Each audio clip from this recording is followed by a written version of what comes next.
próximos aos Montes Urais, a gente vai ter uma concentração de indústrias de base, tá? Carvão, gás, petróleo, ferro.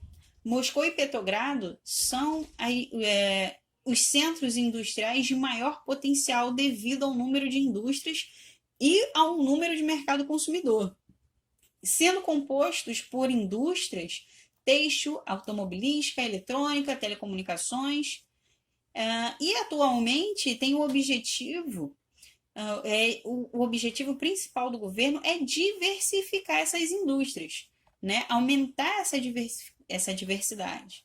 O desafio vai ser de intensificar a participação dos produtos industrializados no mercado internacional. Esse é o desafio que eles têm que vencer.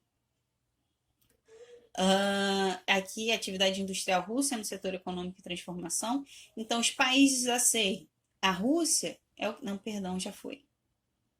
E aqui, ó, uma imagem da Rússia, tá, gente? Uma imagem muito bonita que demonstra pra gente essa tentativa de se tornar um lugar sofisticado, avançado tecnologicamente, e isso a gente consegue ver através da arquitetura também, né? Tô passando, foi. Relações internacionais, tá? Fala muito rápido, é complicado. A Rússia, na atualidade, é a mais influente das 15 repúblicas da União Soviética. Ela acaba herdando grande parte desse poder militar e estratégico, porque ela era a capital, então a capital concentrava tudo isso. A capital tem esse poder de concentrar, né? A Rússia teve uma grande diversidade na sua estratégia geopolítica, em estabelecer relações políticas com outras nações. Ao fim da União Soviética, ela tenta estabelecer relações políticas com a China, com a Índia, com o Irã, e busca reconquistar aquela influência que ela tinha no passado, no leste europeu, na Ásia, né? E com as exportações principalmente de produtos bélicos. Mas os maiores vendedores de armas do mundo são os russos, né? Principalmente, quem são seus principais compradores? É a China, a Argélia, o Vietnã, a Venezuela e a Síria. O que eles produzem, né? Desses produtos bélicos? Submarinos, navios, helicópteros, sistemas antimísseis.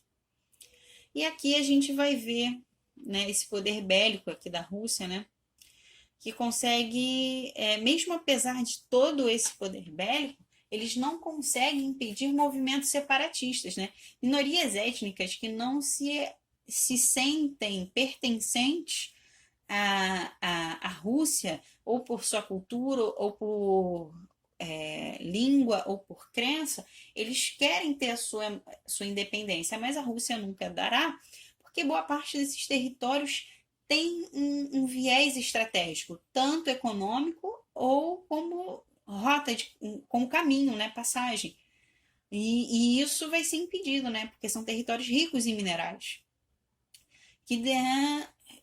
A gente vai ver aí conflitos terroristas na Chechênia, e em 2007 uma intervenção militar no território da Geórgia, que demonstra o interesse em políticas não abrangentes, como na época lá da União Soviética.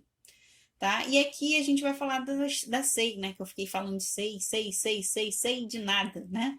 Vamos lá! Em 1991, o presidente da Rússia e da Ucrânia e Belarus assinaram um tratado da extinção da União Soviética. E aí, como estava sendo extinta a União Soviética e eles precisavam fazer essa transição de uma política e uma economia soviética para uma política e economia capitalista, eles resolveram criar a SEI, que é a Comunidade dos Estados Independentes. Tá? Alguns países não quiseram fazer parte por medo da imposição que a Rússia faria e que acabaria mantendo eles presos, assim como ela lá no período soviético. Mas a maioria dos países, né, 12 dos 15 países, aceitaram fazer parte. E aí acabam criando esse bloco político e econômico com o objetivo de manter a cooperação entre essas ex-repúblicas, né, de modo a colaborar com a transição dessa economia de mercado, que previa a implementação de uma autoridade central, só que por ter essa questão da autoridade central, né, podia se pensar assim, então a Rússia vai tentar mandar no nosso território. Não, essa autoridade ela não tem poder ilimitado, pelo contrário, ela vai ter poder limitado. E assim a gente vai ter autonomia de trabalhar dentro dos nossos territórios como a gente bem entender. Né? Então teve uma dificuldade de conseguir uma maior integração durante essa crise na década de 90. A gente vai ver a dependência por parte das demais nações do mercado consumidor da Rússia. Então, como a Rússia é muito grande, tem um grande mercado consumidor, eles precisam vender para a Rússia. Né? Eles precisam desse mercado consumidor para fazer gerar riqueza, gerar PIB. Aceitem o papel de hegemonia da Rússia e a importância estratégica dos países no bloco. A Rússia mantém as tropas militares em alguns dos seus países que pertencem à SEI, né? E a interferência russa, aumentou com o ressurgimento de políticas nacionalistas e movimentos separatistas, como no caso da Chechênia, Ossétia do Sul e da República da Geórgia. Esse outro paísinho aqui, como eu já falei, meu russo está meio ruim. Eu acho que vai ficar meio ruim se eu tentar falar. Vamos tentar. Abacásia, eu acho que é isso, Abacásia, não sei. Vamos deixar meu russo de lado, gente, que não é aula de russo hoje. Outra vez eu dou uma aula só com o meu russo, para vocês entenderem assim a minha potência linguística. Então vamos lá. Atividades comerciais entre os países membros, né? Essa aqui atrás é uma imagenzinha lá da logo da SEI, né? Externamente, principalmente com países da Europa Ocidental. Então, eles mantêm relações com os países do grupo, mas também com a galera da Europa Ocidental. A Ucrânia tem grande importância estratégica, pois é o seu território que passa os oleodutos e gasodutos que transportam combustíveis fósseis da Rússia para a Europa Ocidental.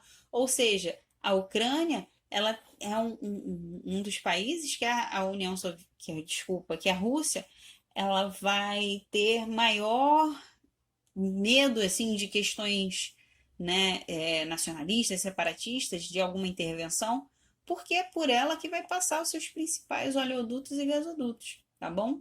Então a gente acaba aqui agora.